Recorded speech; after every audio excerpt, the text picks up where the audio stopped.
ಚಿಂತನ ಮೋಹನ್ ವರ್ಣೇಕರ್ ಅವರಿಂದ. ಬದುಕಿನ ಘಟನೆಗಳು, ಯಶಸ್ಸು, ವೈಫಲ್ಯಗಳು, ಸಂತೋಷ ಮತ್ತು ನೆಮ್ಮದಿಗಳ ಮೂಲಕ ನಾವು ಗಳಿಸುವ ಪ್ರಾಯೋಗಿಕ ಜ್ಞಾನವೇ ಅನುಭವ ಎನಿಸಿಕೊಳ್ಳುತ್ತದೆ. ಇದು ಕಲಿಸುವ ಪಾಠ ಮಾತ್ರ ಬಹಳ ದೊಡ್ಡದು. ಜೀವನದಲ್ಲಿ ಅನೇಕ ಪುಸ್ತಕಗಳನ್ನು ಓದಬಹುದು, ಅನೇಕ ಉಪನ್ಯಾಸಗಳನ್ನು ಕೇಳಬಹುದು, ಅಸಂಖ್ಯಾತ ಸಲಹೆಗಳನ್ನು ಪಡೆಯಬಹುದು. ಆದರೆ ಅನುಭವ ಕಲಿಸುವ ಪಾಠದಷ್ಟು ಗಾಢವಾದ ಪರಿಣಾಮವನ್ನು ಮತ್ತಾವುದು ಮನಸ್ಸಿನಲ್ಲಿ ಉಳಿಸುವುದಿಲ್ಲ. ಅದಕ್ಕಾಗಿಯೇ ಅನುಭವವೇ ಶ್ರೇಷ್ಠ ಗುರು ಎಂದು ಹೇಳುವುದು.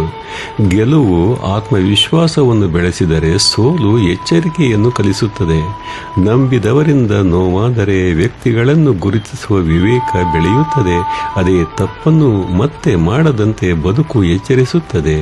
ತಪ್ಪು ನಿರ್ಧಾರಗಳಿಂದ ಉಂಟಾಗುವ ಕಷ್ಟಗಳು ಮುಂದೆ ಸರಿಯಾದ ನಿರ್ಧಾರಗಳನ್ನು ತೆಗೆದುಕೊಳ್ಳುವ ಶಕ್ತಿಯನ್ನು ನೀಡುತ್ತವೆ.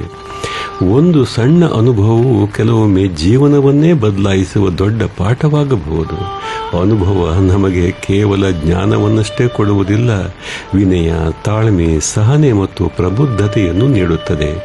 ಬದುಕಿನ ಏರಿಳಿತಗಳನ್ನು ಕಂಡ ವ್ಯಕ್ತಿ ಸಣ್ಣ ವಿಷಯಗಳಿಗೆ ವಿಚಲಿತನಾಗುವುದಿಲ್ಲ. ಕಷ್ಟಗಳನ್ನು ಕಂಡವನಿಗೆ ಸುಖದ ಮೌಲ್ಯ ಚೆನ್ನಾಗಿ ತಿಳಿಯುತ್ತದೆ. ಆದ್ದರಿಂದಲೇ ಜೀವನದ ಗಾಯಗಳು ಕೆಲವೊಮ್ಮೆ ನಮ್ಮ ಶ್ರೇಷ್ಠ ಶಿಕ್ಷಕರಾಗಿರುತ್ತವೆ. ಇತರರ ಅನುಭವದಿಂದ ಪಾಠ ಕಲಿಯುವುದು ಜಾಣತನ.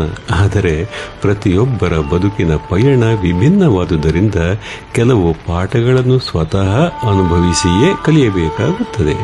ಅನುಭವದ ಬೆಲೆ ಕೆಲವೊಮ್ಮೆ ಕಣ್ಣೀರು, ಕೆಲವೊಮ್ಮೆ ಸಮಯ, ಮತ್ತೊಮ್ಮೆ ನಷ್ಟ ಆಗಿರಬಹುದು.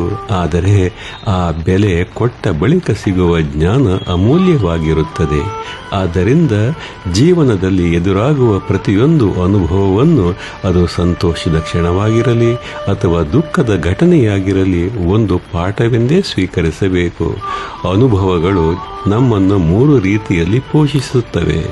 ಏನು ಮಾಡಬೇಕೆಂದು ಕಲಿಸಿ, ಏನು ಮಾಡಬಾರದೆಂದು ತಿಳಿಸಿ, ಯಾವಾಗ ಹೇಗೆ ನಡೆದುಕೊಳ್ಳಬೇಕೆಂದು ವಿವೇಕ ನೀಡುವುದೇ ಈ ಅನುಭವಗಳು. ಆದ್ದರಿಂದ ಅನುಭವ ಕಲಿಸಿದ ಪಾಠವನ್ನು ಯಾರೂ ಕಸಿದುಕೊಳ್ಳಲಾರರು, ಕಾಲವು ಅಳಿಸಲಾಗದು. ನಿಜವಾಗಿಯೂ ಅನುಭವಕ್ಕಿಂತ ಬೇರೆ ಗುರು ಬೇಕಾಗಿಲ್ಲ.